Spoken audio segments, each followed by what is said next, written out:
To create the tie-dye effect for our clovers, we are going to start with some neon oil pastels, and I'm starting with a small circle right in the middle of my paper.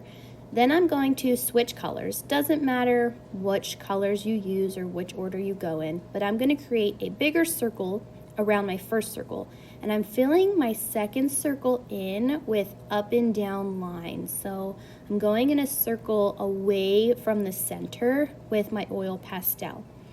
Then I'm going to switch colors, and I'm going to repeat this step with a bigger circle, and I'm going to continue to add those up and down lines. And notice how I'm turning my paper. It makes it easier for me to color away from the center of my paper, almost like you're creating a firework.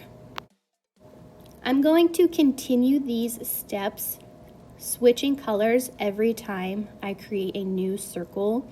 Notice that my circles aren't super large, they're just kind of an outline around my last circle, and it really helps if you continue to turn your paper and cover up any peekaboos, any white spots that you have while you're filling your circles in.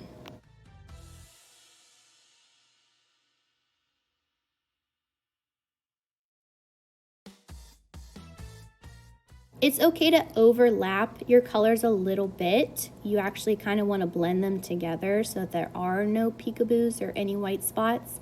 And once you get towards the edge of your paper, it's okay if your circle has to go off the paper a little bit and then continue back onto the paper so that we don't miss any spots on our paper.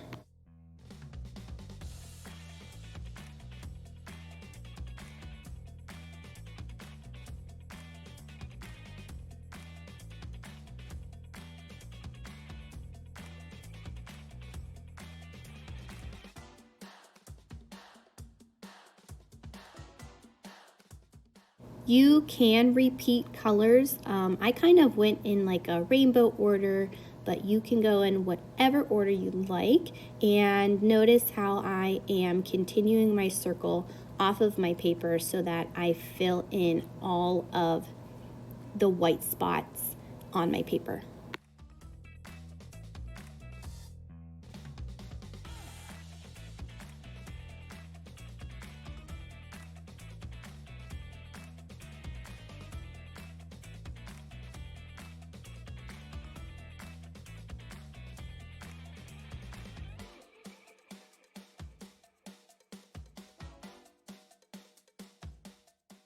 Once you're finished adding the oil pastel to your entire paper, I'm taking an old eraser. I'm starting in the center of my paper and I'm pulling that oil pastel out towards the edge, and I'm still going in that circular pattern, kind of like a firework. So I'm pulling the oil pastels away from the center, and you'll notice that they will start to move towards the edge of the paper, creating that tie-dyed look.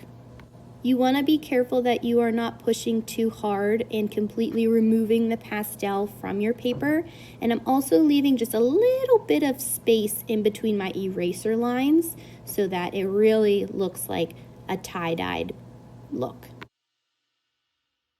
Now that our oil pastel tie-dye pattern is finished, we are going to flip it over to the back, and we are going to trace a clover shape on the back of our finished oil pastel tie-dyed pattern.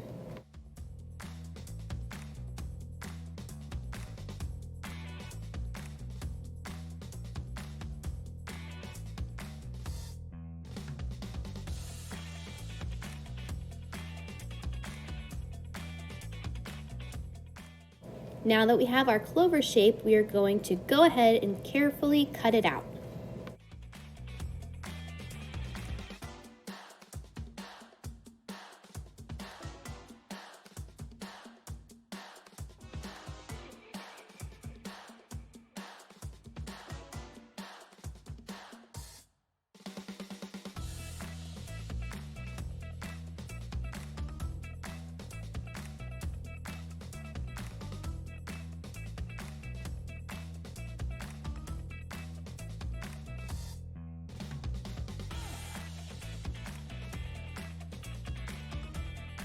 Next, I'm going to flip my tie-dyed clover over, and I'm going to put lots and lots of glue on the back of my clover. I want to make sure I have a lot of glue on the edges so that the edges stick really well.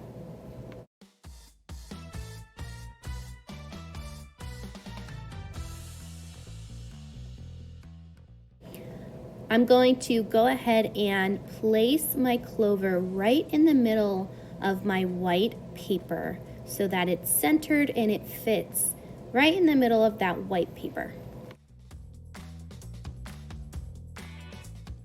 Once I have it placed, I'm going to rub, rub, rub till it sticks.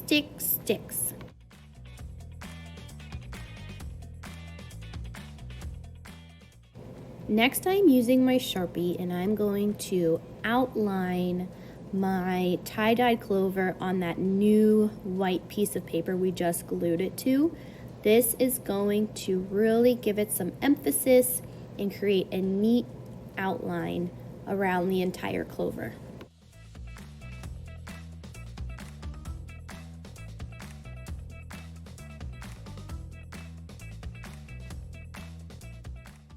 Once I have my clover outlined, I'm going to use my Sharpie to create some sections. I'm going to block off some sections on my white paper, and those sections are what I'm going to fill with various Zentangles.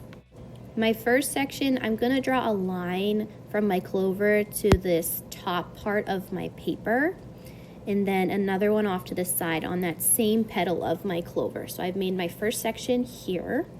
I'm then going to move down to this bottom clover and create a line from the petal to the edge of the paper.